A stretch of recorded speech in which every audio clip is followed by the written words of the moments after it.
And భారతీయుడు అంటే మామూలుగా భారతీయుడు ఉందో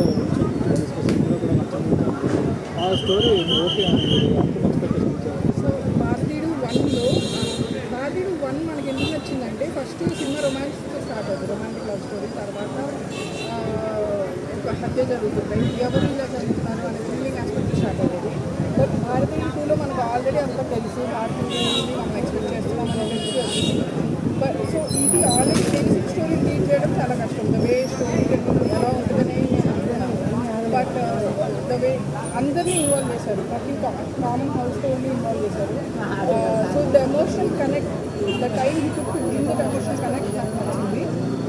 నేను ఎమోషనల్ ఇన్వెస్ట్ అయ్యాను చాలా. ఐ వాంటెడ్ మూవీ ఇంకో అరగంట బాగుంది అనిపించింది. ఇప్పుడు చాలా మంది ఇక్కడ ఎక్కువ బోరింగ్ సీన్స్ ఉన్నాయండి. సో బోరింగ్ సీన్స్ ఎక్కువైంది అంటున్నారు. I don't know about them, but నాకైతే నాకు నచ్చింది.